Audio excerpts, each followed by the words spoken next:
Everything.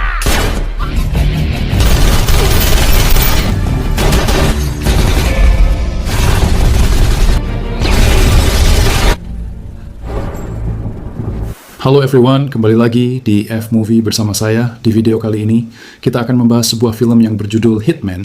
Jadi, persiapkan diri kalian, karena sebuah spoiler akan segera menemani Anda.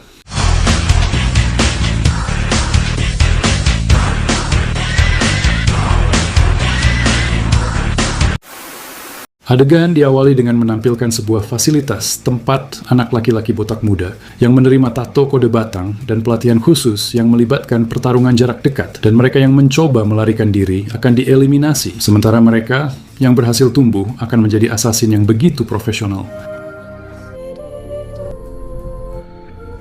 Cerita kemudian pindah ke London, Inggris, tempat agen Interpol bernama Mike Whittier baru saja kembali ke rumahnya pada malam hari, dan saat masuk ke dalam, dia meletakkan senjata dan lencananya. Tetapi tiba-tiba dia terkejut dengan kehadiran assassin profesional bernama Agen 47, atau yang kita sebut saja sebagai Johnny, yang memberitahunya bahwa keluarganya telah aman. Mike bertanya-tanya apakah dia ingin menghabisinya, tetapi Johnny malah memberitahunya bahwa dia bisa saja melakukannya sejak pagi, sebelum dia bertanya mengapa dia mengejarnya.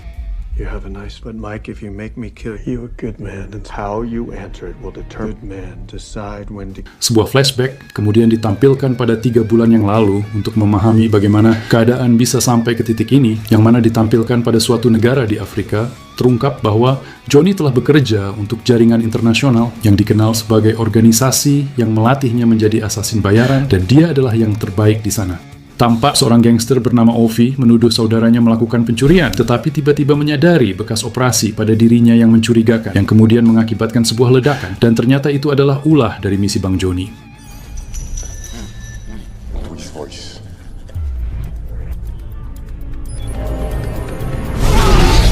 Mike menemui polisi Niger dan memberitahu mereka tentang Johnny, tetapi mereka menganggapnya sebagai mitos, dan percaya Ovi dihabisi oleh saudaranya, meskipun Mike memberitahu mereka tentang betapa berbahayanya Bang Johnny dengan menuduhnya atas lebih dari 100 kematian.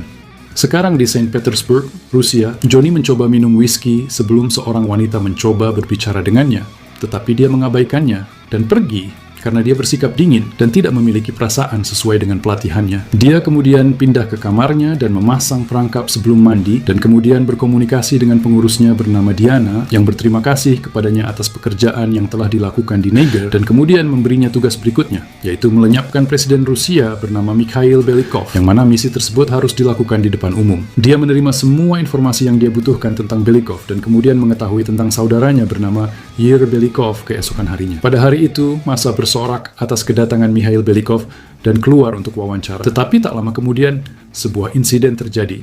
Pengawalnya tertembak sebelum menembaknya juga oleh Johnny, yang merusak senapannya dan kemudian pergi. I'm sorry.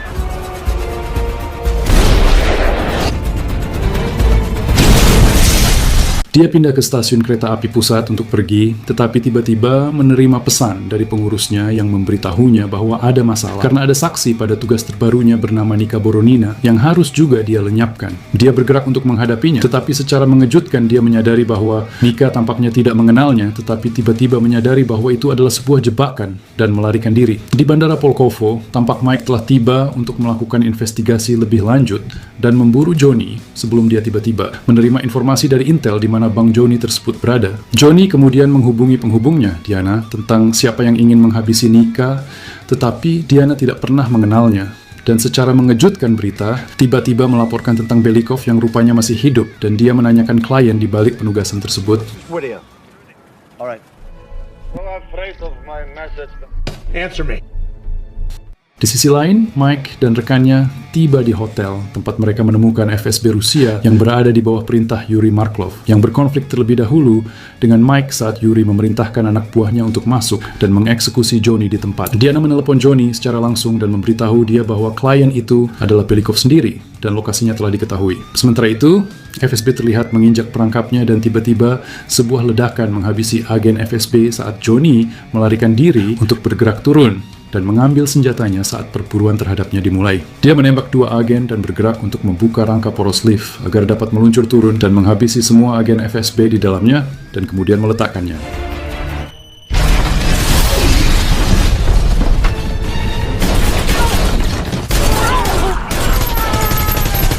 Mike mendapat informasi tentang pembantaian itu dan kemudian mengejar Johnny. Tetapi, saat dia mendapat kesempatan bagus untuk menghabisinya, seorang petugas kamar muncul dan memberi Johnny kesempatan untuk melarikan diri dan melompat ke air, meninggalkan Mike yang hanya bisa termenung. Dan saat sedang memeriksa kamar tempat Johnny berada, Mike melihat sebuah tas kerja di antara barang-barangnya saat Johnny berganti pakaian untuk pergi menemui Nika. Mike mencuri salah satu perangkat itu setelah melihat Yuri yang sekarang ingin kedua belah pihak bekerja sama. Meskipun Yuri yakin Johnny bekerja sama dengan CIA dan meminta Mike untuk mundur dari kasus tersebut menurut hukum, meskipun Mike mempertanyakannya bagaimana Belikov masih hidup sementara tembakan Johnny yang tampak tidak meleset.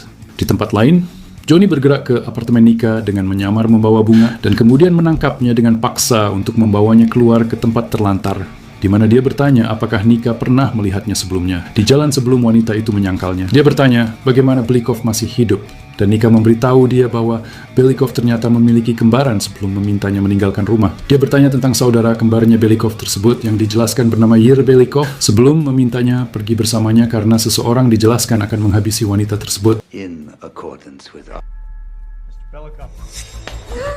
And you're of no use. Both the CIA and FSB. Used you to set me up.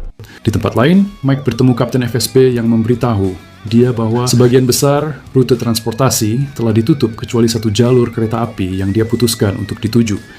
Johnny dan Nika kini berada di stasiun. Begitu juga Mike dan rekannya yang sangat bersemangat memburunya meskipun asasin lainnya juga menunggunya. Johnny datang dengan menyamar dan memancing pengkoit lainnya untuk mengikutinya saat Yuri tiba. Tetapi, Johnny terus berjalan lambat sebelum melompat untuk melarikan diri dari rekan pengkoitnya yang mulai mencarinya di mana-mana.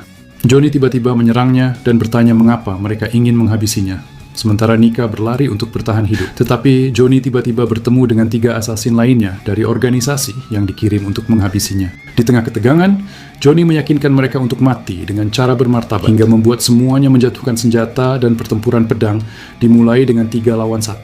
Meskipun Johnny berhasil mengalahkan 2 yang pertama dan menghabisi mereka dengan begitu mudah.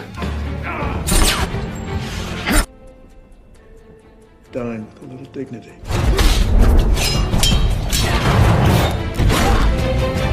Dia terlibat dalam pertarungan sengit dengan asasin yang tersisa yang menjadi menegangkan sebelum menghabisinya juga. Dan kembali ke pengkoit pertama yang dia habisi sebelum melihat Nika. Dia tampaknya menjalin ikatan dengannya, tetapi tiba-tiba Johnny yang sadar segera menembak rekan Mike di lengan saat Mike muncul. Dan dia menembaknya juga di rompi armor dan bergerak untuk menghabisinya, tetapi untungnya dapat dihentikan oleh Nika. Tracking me. die.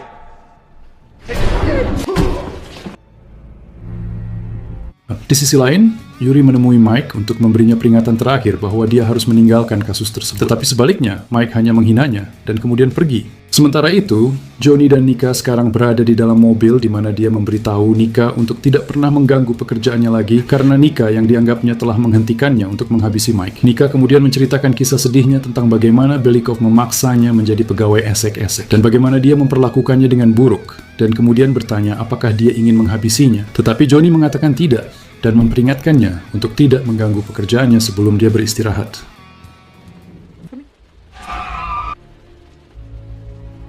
Di tempat lain, Yuri pergi ke kantor dan menelepon bosnya karena mengira mereka menggunakan jalur aman. Tetapi Mike tampak memata-matai percakapan itu setelah dia pindah ketika dia menyentuh Yuri, sebelum pada akhirnya mereka terganggu oleh kedatangan anak buah Yuri yang memberitahu mereka untuk segera meninggalkan tempat itu.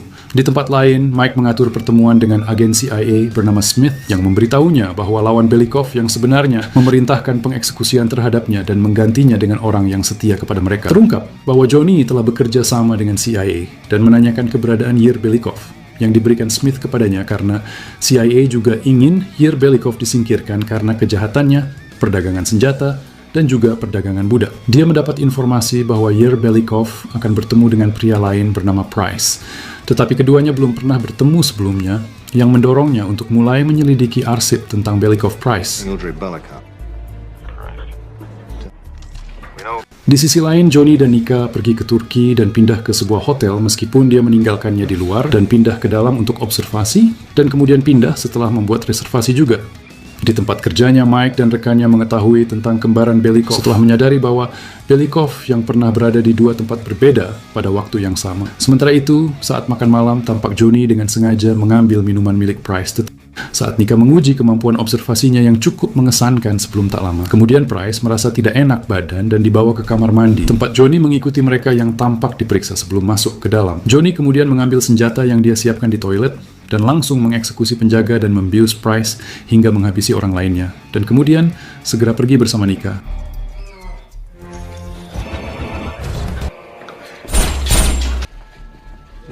Setelahnya dia bergerak untuk menemui Yair Belikov dengan menyamar sebagai Price, tetapi Yair menyalahkannya karena datang terlambat saat Johnny duduk. Akan tetapi Yair kemudian diberitahu seseorang bahwa Price yang di hadapannya bukanlah Price yang sebenarnya. Yair Belikov mulai memamerkan senjatanya, menggoda untuk melihat apakah Johnny memiliki pengetahuan tentang senjata api. Dan tiba-tiba, Johnny malah menghinanya dengan berkata bahwa sebagian besar senjata yang dimilikinya adalah palsu, hingga memaksa Yair Belikov kemudian ingin mengeksekusinya. Namun hal itu gagal memicu perkelahian di mana Johnny di sini dengan begitu mudah berhasil menghabisi sebagian besar anak buah Yair Belikov. Perseteruan menjadi menegangkan saat ia berlari mencari tempat aman dan kemudian meledakkan mereka sebelum akhirnya menghabisi Yair Belikov dan kembali ke rumah.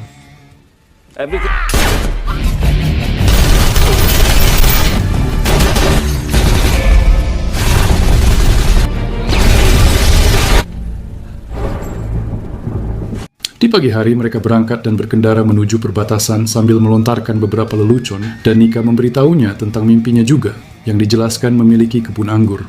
Di sisi lain, Mike menyadari sebuah kunci tentang Johnny di antara barang-barang dengan kata-kata percaya pada Tuhan, yang membuat Mike bertanya-tanya apakah Johnny seorang yang religius. Johnny memberitahu Nika bahwa dia akan pergi karena dia harus menghabisi Belikov meskipun Nika merasa sedih, tetapi Johnny melanjutkan untuk memberinya instruksi terakhir tentang keselamatan. Ketika dia menanyakan namanya, dia memberitahu bahwa mereka tidak diberi nama tetapi hanya nomor, dan dia adalah agen 47. Nah, sementara itu, Yuri bertemu secara diam-diam dengan Mikhail Belikov yang memberitahu dia tentang rasa sakit yang dia alami untuk menjalani operasi. Dia menyalahkannya atas kegagalannya untuk menyingkirkan Johnny, tetapi Yuri memberitahu dia bahwa Johnny akan datang sendiri dan di sanalah mereka akan menangkapnya. Di sisi lain, Mike didekati oleh bosnya yang memberitahu dia bahwa Yuri menyerahkan surat-surat agar dia mundur setelah kematian saudara laki-laki Belikov.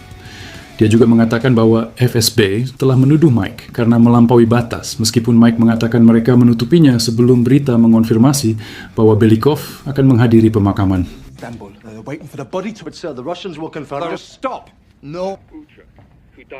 Saat berada di sebuah gedung, Yuri merasakan firasat aneh dan bergerak untuk memeriksa, tetapi tiba-tiba dia malah diculik oleh Johnny, yang kemudian mengikatnya di bak mandi dengan kawat berduri dan memperingatkannya tentang listrik yang dapat menghabisinya jika ia gagal bekerja sama.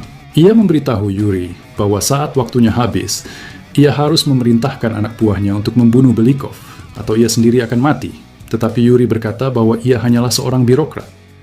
Tetapi, sebaliknya, Johnny malah meninggalkannya dengan sebuah mainan yang mengonfirmasi bahwa ia akan berada di rumahnya. Hari pemakaman pun akhirnya tiba dengan memperlihatkan Belikov yang juga tampak ada. Seorang jenderal Rusia mengonfirmasi bahwa keamanan telah diperkuat sebelum Belikov bergerak ke katedral tempat ia mulai menyampaikan pidatonya, meskipun Yuri mencoba berkomunikasi dengan anak buahnya. Saat Belikov masih menyampaikan pidato, Yuri berusaha keras untuk mencari jalan keluar dan akhirnya tak ada pilihan selain memberi perintah kepada anak buahnya untuk menghabisi Belikov dengan secara tiba-tiba menembak kaca anti pelurunya dan memecahkannya.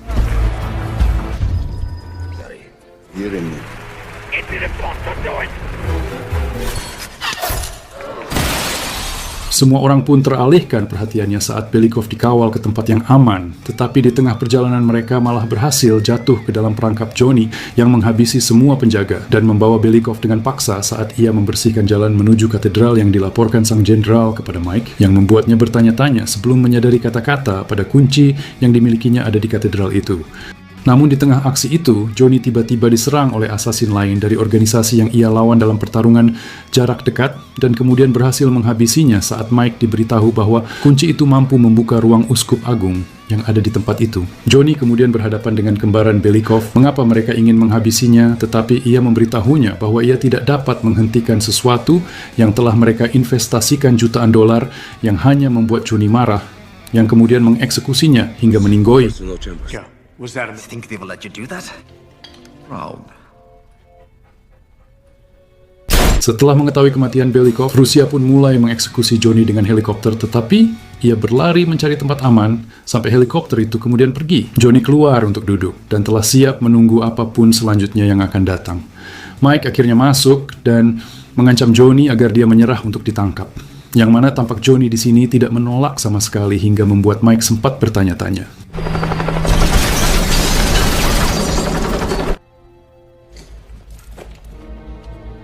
Mereka kemudian memasukkannya ke dalam mobil untuk pergi, dan dia bertanya apakah ini akhir yang pantas, dan Johnny mengonfirmasinya di hadapan tim. Dan namun saat di jalan, dikepung oleh armada CIA yang dipimpin oleh Smith yang melakukan pengalihan, Johnny pun kemudian mencari kesempatan untuk melarikan diri tanpa sepengetahuan Interpol, dan kemudian meminta maaf untuk meninggalkan Mike terlantar yang ditinggalkannya. Knowing how this ends, Who the hell are you? Shred your bodies, Lord. Scene kemudian kembali ke adegan pembuka saat Johnny bertanya kepada Mike mengapa dia mengejarnya. Yang kemudian diberitahu Mike bahwa jika seseorang menjadi ancaman dan terutama bagi keluarganya, maka dia tidak akan tinggal diam untuk melakukan sesuatu. Dia menyadari bahwa meninggalkan kunci adalah rencana agar Johnny dikeluarkan dari katedral oleh Mike. Dan Johnny menunjukkan kepadanya sebuah jenazah yang harus dia tunjukkan kepada atasannya. Dan memberitahu mereka bahwa Johnny lah yang dia habisi dengan senjatanya, dan kemudian Johnny memperingatkannya untuk tidak mengejarnya atau nikah lagi sebelum pada akhirnya dia memutuskan untuk pergi. Then I will. Did you kill him? I have to expose him to this.